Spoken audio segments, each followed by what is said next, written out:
When the refrigerator dies, most people think they've lost comfort. You know better. You understand that what you've really lost is a layer of protection, thin, fragile, and taken for granted. In a collapse, the moment cooling stops, time turns hostile. Bacteria accelerate, scents escape, and the food that once kept you alive starts broadcasting your presence. Predators, animal or human, don't need long to detect opportunity, and food is always opportunity. You stand in the silence and feel the shift. The house becomes warmer, the air becomes heavier. The cold you relied on becomes a countdown you can't extend with hope. You don't panic, you calculate. Because in a world where resources vanish fast, food becomes currency, leverage, and power. Losing it is not an inconvenience. It is a tactical disadvantage. But you're not here to surrender to decay. You're here to control it, to slow it, to outmaneuver it.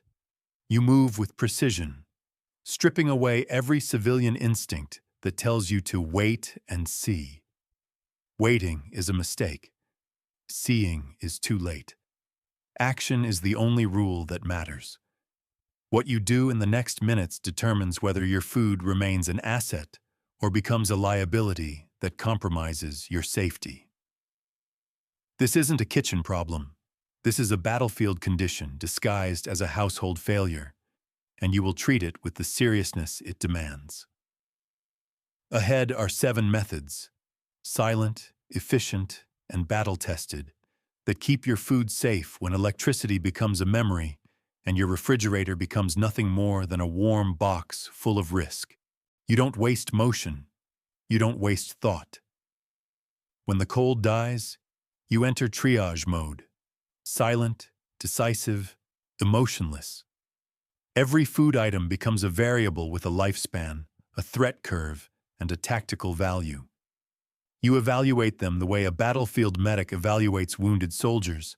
Some can be saved, some must be sacrificed, and the difference is decided in seconds, not sentiment.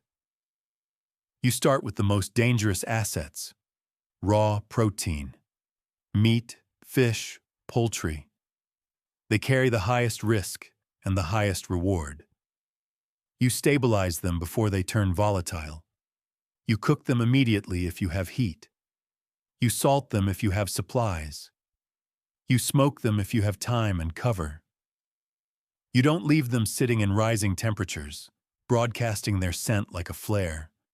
Protein is power, but only if controlled. Mishandled, it becomes poison. Then your attention shifts to dairy.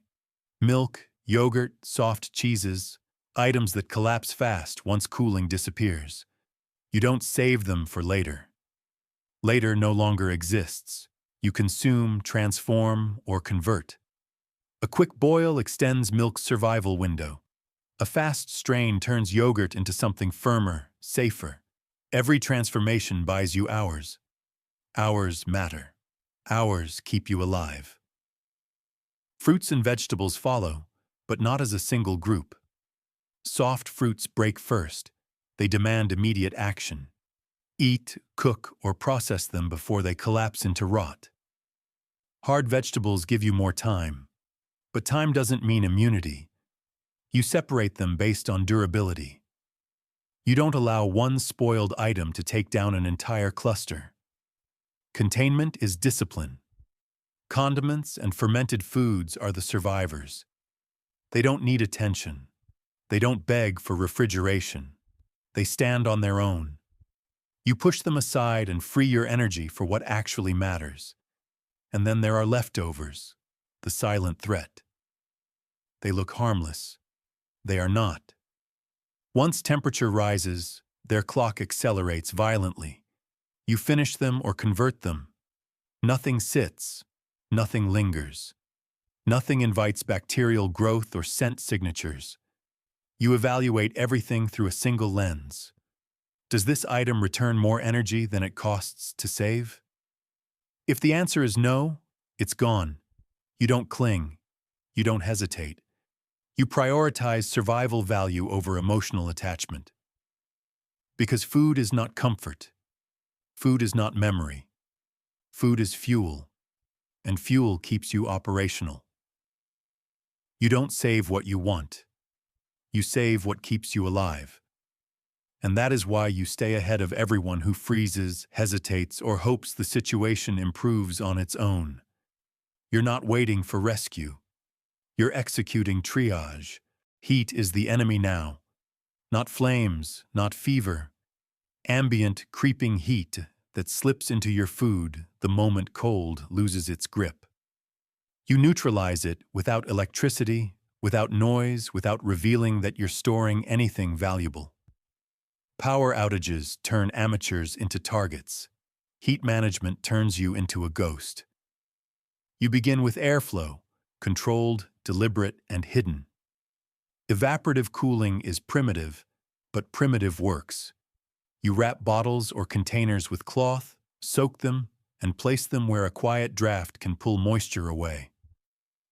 As water evaporates, it drags heat with it. You don't need devices, you need physics, and physics never fails. Shade becomes your ally. Direct sunlight is a death sentence for perishables, so you reposition your assets into the darkest corner available.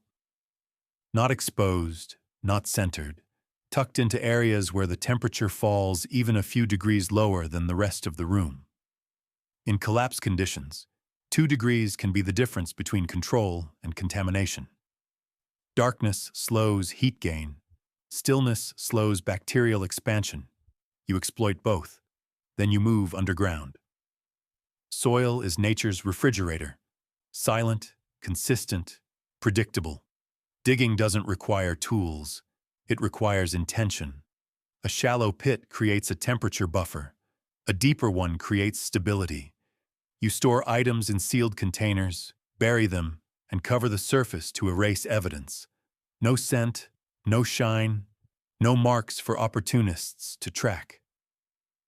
Underground storage doesn't cool. It preserves. It buys you days when you would have had hours. If you're near water, you escalate. Submersion is one of the most efficient passive cooling methods available. Rivers, streams, even deep wells maintain colder temperatures than open air. A waterproof container sinks your food into a steady thermal environment no refrigerator can match once the grid collapses. You anchor it. You camouflage it. You check it only when necessary. The water becomes your shield, your coolant, your silent partner. But you never expose yourself. You avoid repeating routes. You avoid being seen. You avoid creating patterns. OpSec doesn't stop because you're dealing with food.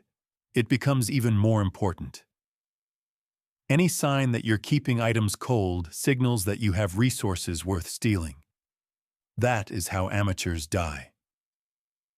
You eliminate heat from walls by moving items away from vertical surfaces that radiate warmth. Even in blackout conditions, walls store thermal energy. Instead, you place perishables near the floor, close to the center of the room, where airflow is slowest and temperatures drop naturally. Heat rises. Cold sinks. You use gravity as your ally. Inside containers, you use cold massing. Cluster items tightly, remove empty airspace, and let each cold object reinforce the others. A packed container stays cooler longer than a half-empty one. This is thermal discipline. Density over chaos. Purpose over convenience. And through all this, you stay quiet. You stay invisible. Cooling methods mean nothing if the world sees you using them. Smoke draws attention. Open water activity draws attention. Freshly dug soil draws attention. Everything must look accidental or natural or abandoned. Because in collapse, the moment someone suspects you have chilled food, you have a problem bigger than bacteria. Heat neutrality isn't a technique. It's a mindset. You're not trying to freeze anything. You're trying to slow defeat. You're trying to buy time. Time to eat. Time to preserve. Time to stay operational while others lose their supplies to rot and desperation. You're not keeping food cold. You're keeping yourself one step ahead, and that is the only position worth fighting for. You turn to the oldest weapons humans ever forged against decay: salt, smoke, and acid. They existed long before electricity, long before steel, long before the illusion of safety that refrigeration created. These aren't culinary techniques. They're biochemical defenses, engineered through centuries of survival, and in collapse conditions they become your frontline shield. You begin with salt. The moment you apply it, moisture flees the meat. Bacteria lose their terrain. Mold loses its foothold. Salt doesn't preserve food. It dehydrates the battlefield the microbes depend on. You coat surfaces with precision, pressing salt into every crease, every vulnerable seam. You don't sprinkle, you bury. Thin layers fail, thick layers succeed. Salt buys days, sometimes weeks. Enough time to reposition, relocate, or build a more permanent preservation strategy. Then comes smoke. Not the lazy, drifting smoke that betrays its source. You need dense, controlled, cold smoke. Smoke that carries phenols and formaldehyde compounds that penetrate protein and disrupt microbial growth. You build your fire low, your wood clean, your structure hidden. Smoke travels, scent travels, curiosity travels even faster. You can't afford to advertise. You mask the glow. You channel the smoke through length, distance, and obstruction. You let the chemical fog do its work without drawing eyes. Smoke doesn't just preserve. It creates a barrier predators can smell but can't interpret.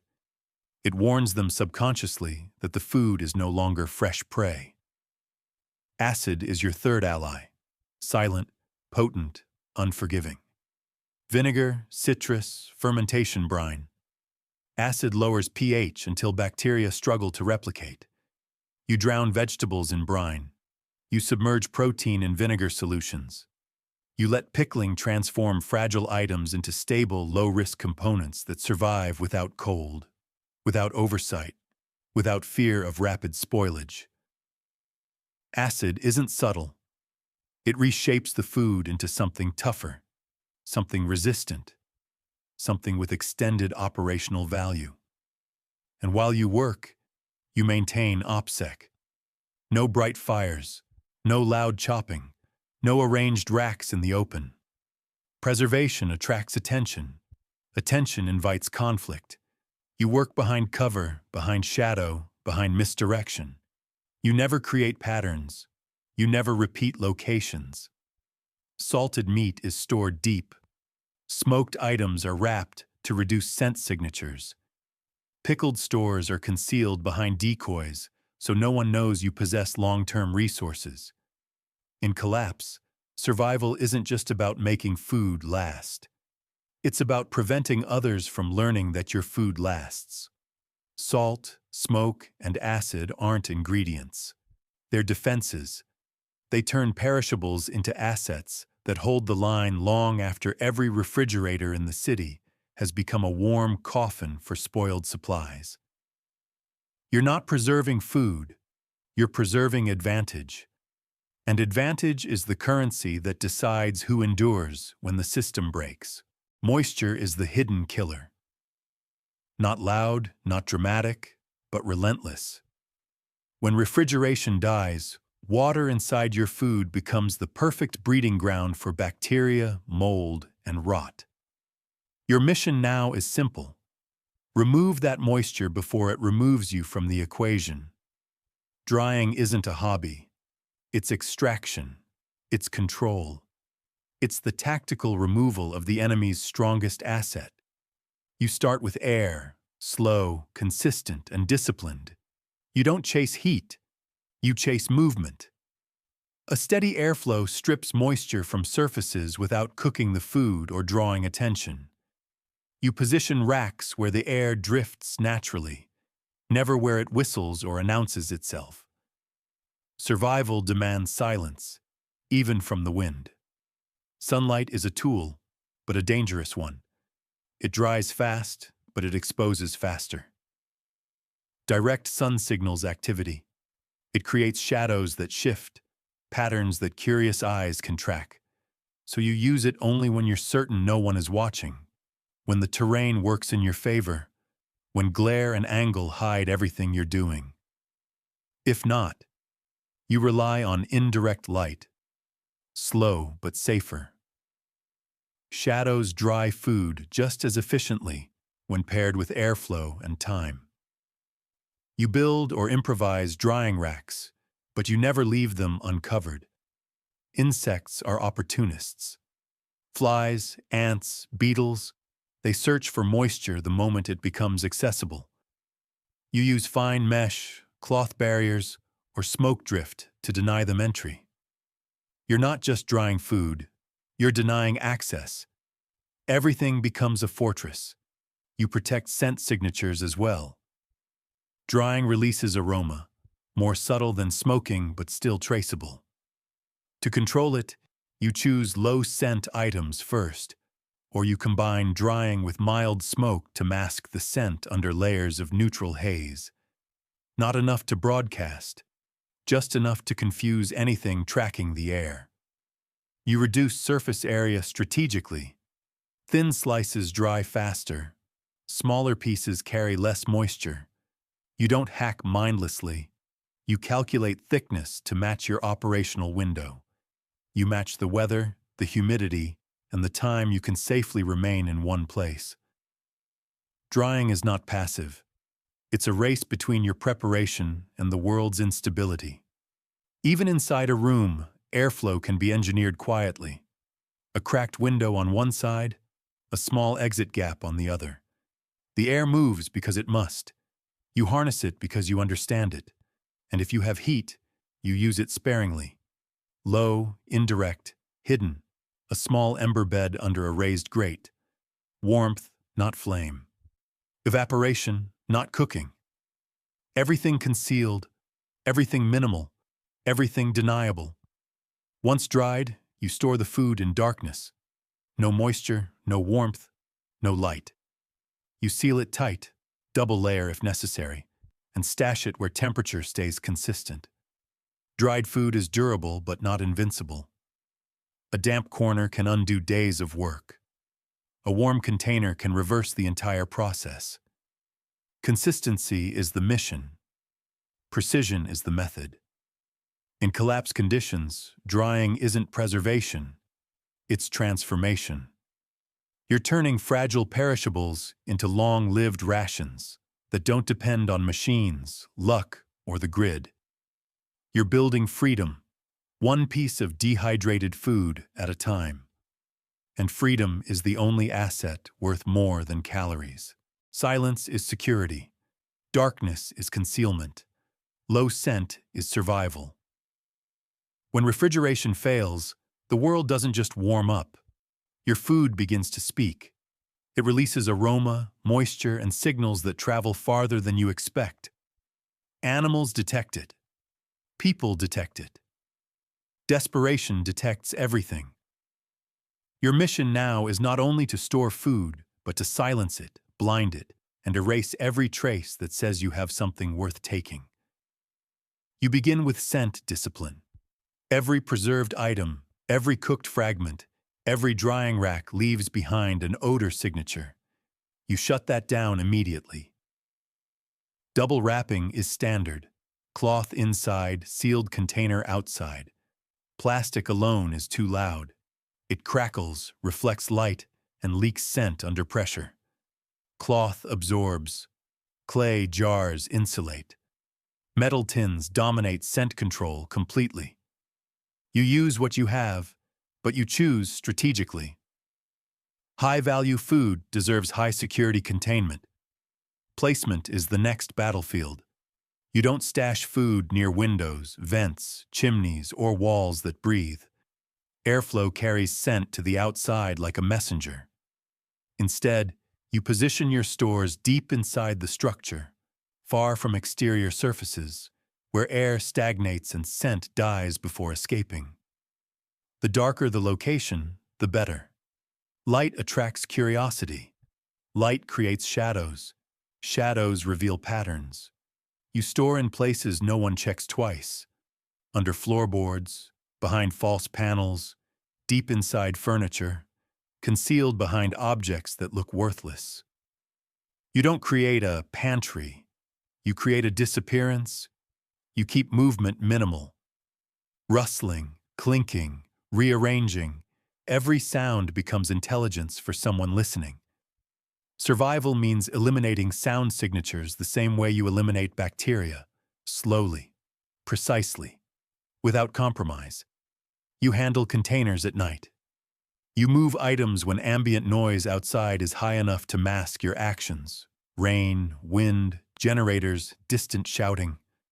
In collapse, sound is currency. You spend none.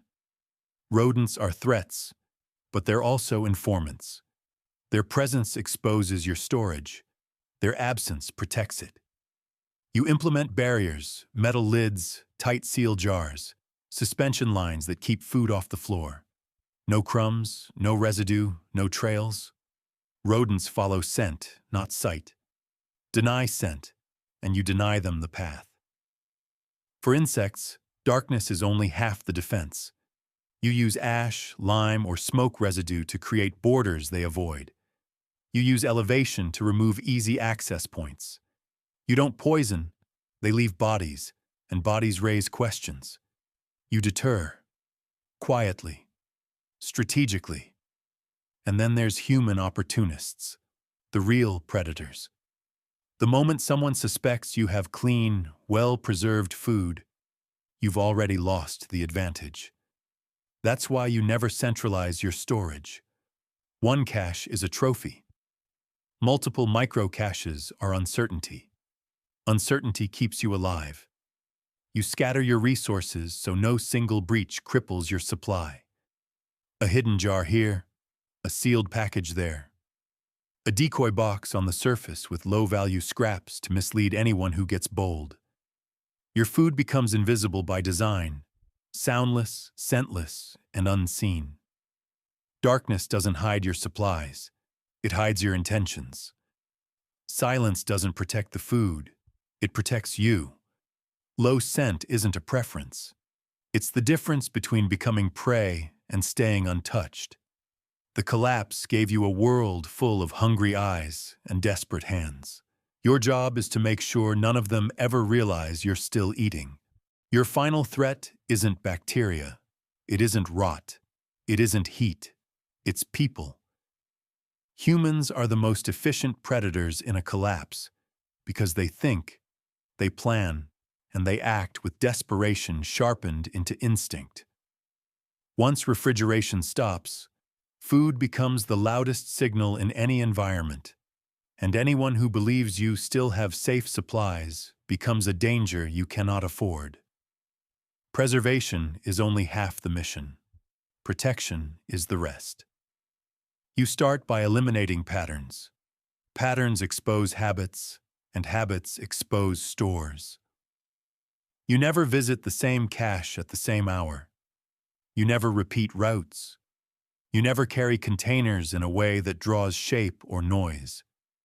Every movement must be irregular, unpredictable, unreadable. Predictability is an invitation. You stay unpredictable. You avoid centralization. A single location for food is a single point of failure. If someone finds it, your entire survival collapses in seconds.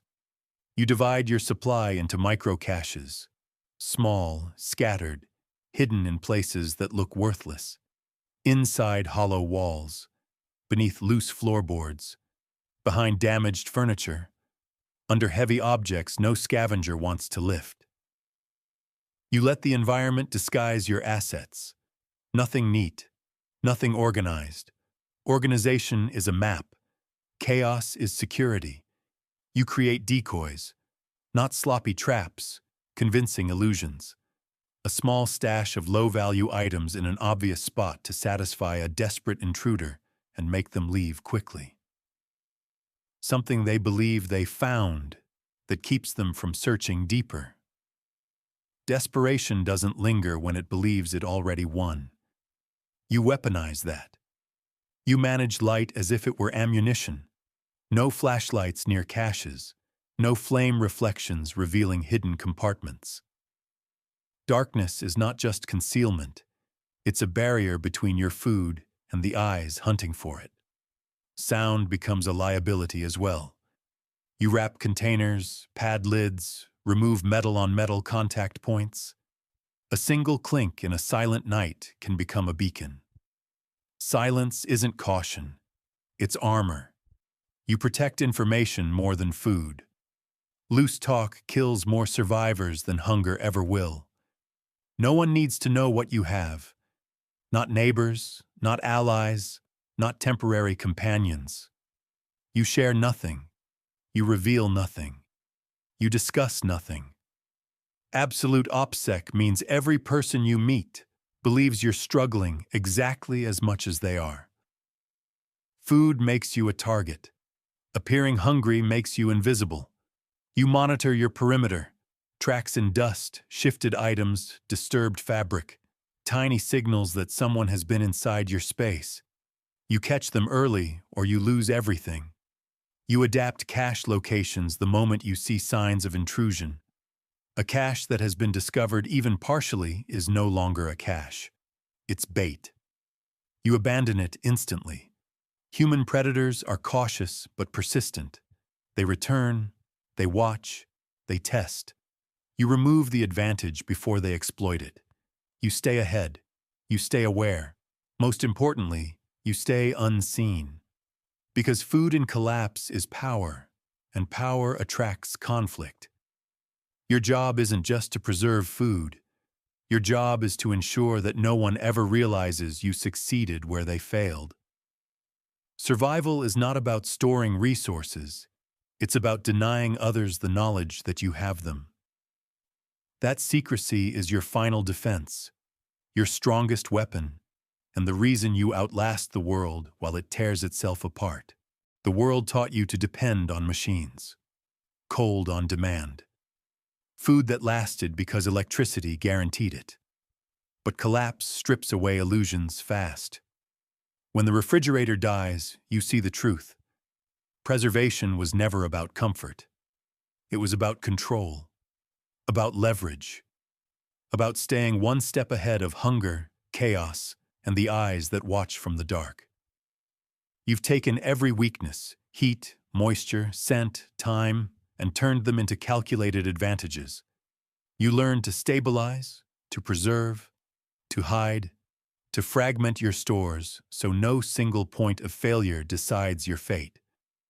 You learned to turn ancient methods into modern weapons. And now, standing in the silence of a powerless world, you realize something most people never will. You never needed a refrigerator. You needed discipline. You needed awareness. You needed strategies built on physics, biology, and absolute OpSec.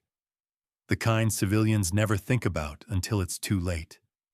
While others panic over spoiled food, you operate with precision.